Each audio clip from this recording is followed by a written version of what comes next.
தினமும் இட்லி தோசைன்னு அதுவே செஞ்சு சாப்பிட்டு போர் அடிச்சிருச்சாங்க. அப்போது இட்லி மாவு இருந்தால் இந்த மாதிரி குழி பணியாரம் வந்து செஞ்சு பாருங்கள். ரொம்ப சூப்பராக டேஸ்ட்டாக இருக்குங்க. எல்லாருமே விரும்பி சாப்பிடுவாங்க. இப்போ இந்த ரெசிபி எப்படி செய்கிறதுன்னு வீடியோக்குள்ளே போய் பார்க்கலாங்க. வீடியோக்குள்ளே போகிறதுக்கு முன்னாடி ஃபஸ்ட் டைம் நம்ம சேனலை பார்க்குறது இருந்தால் சேனலை சப்ஸ்கிரைப் பண்ணிக்கோங்க. மறக்காமல் லைக் பண்ணிட்டு உங்கள் ஃப்ரெண்ட்ஸ் அண்ட் ஃபேமிலி மெம்பர்ஸ்க்கு ஷேர் பண்ணிக்கோங்க. இப்போ இந்த ரெசிபியை செய்கிறதுக்கு ஃபஸ்ட்டு ஸ்டவ் ஆன் பண்ணிட்டு கடாயை சூடுபடுத்திக்கலாங்க. கடாயை சூடானதுக்கப்புறமா எண்ணெய் ஊற்றிக்கலாம். எண்ணெய் நல்லா காஞ்சதுக்கப்புறமா கடுகு சேர்த்து கடுகு பொரிஞ்சு வந்ததும் இதில் உளுத்தம்பருப்பும் கடலைப்பருப்பும் சேர்த்துக்கலாங்க. சேர்த்துட்டு இப்போ இந்த பருப்பு ரெண்டுமே நல்லா செவந்து வரணும். அந்த அளவுக்கு நம்ம இதை வறுத்துக்கலாங்க.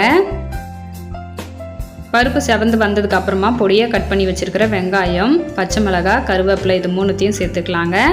சேர்த்துட்டு இப்போ இதையும் வதக்கி விட்டுக்கலாம்.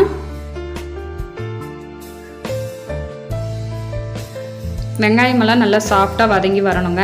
இப்போ பாருங்கள் நல்லா சாஃப்டாக வதங்கி வந்துருச்சு. இப்போ இதில் ஒரு கேரட் வந்து துருவி வச்சுருந்தாங்க. இப்போ அதையும் சேர்த்துக்கலாம். சேர்த்துட்டு இப்போ இந்த கேரட்டையும் வதக்கி விட்டுக்கலாம்.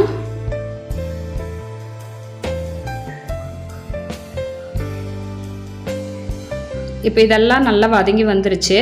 இப்போ ஸ்டவ் ஆஃப் பண்ணிட்டு இதை எடுத்து நம்ம இட்லி மாவில் சேர்த்துக்கலாங்க.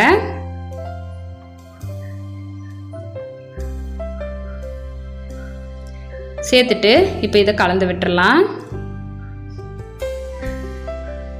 ஆல்ரெடி உப்பு சேர்த்து நான் மாவு வந்து கரைச்சி வச்சுருந்தாங்க. இப்போ இதை நம்ம தாளிப்பெல்லாம் சேர்த்ததுனால உப்பு பத்தாது. அதனால் மறுபடியும் உப்பு வந்து கொஞ்சமாக சேர்த்துக்கலாம். சேர்த்துட்டு இப்போ எல்லாத்தையும் நல்லா கலந்து விட்டுறலாம். கலந்து விட்டதுக்கப்புறமா ஃபைனலாக இதில் கொத்தமல்லி இலையை சேர்த்துக்கலாங்க. சேர்த்துட்டு இப்போ அதையும் நல்லா கலந்து விட்டுறலாம். கலந்து விட்டுட்டு பணியாரக்கல்லை சூடுபடுத்திட்டு எண்ணெய் ஊற்றி வச்சுருக்காங்க. எண்ணெய் சூடானதுக்கப்புறமா இப்போ நம்ம இதை பணியாரம் ஊற்றிக்கலாம். அடுப்பு வந்து மீடியம் ஃப்ளேமில் வச்சுக்கோங்க. அப்போ தான் உள்ளாரெல்லாம் நல்லா வெந்து வருங்க.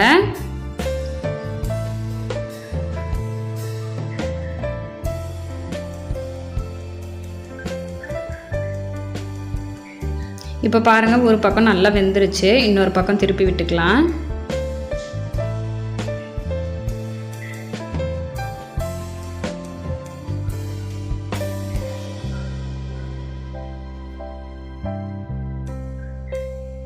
இதே மாதிரி மீதி இருக்கிற எல்லா பணியாரமுமே திருப்பி விட்டுறலாங்க.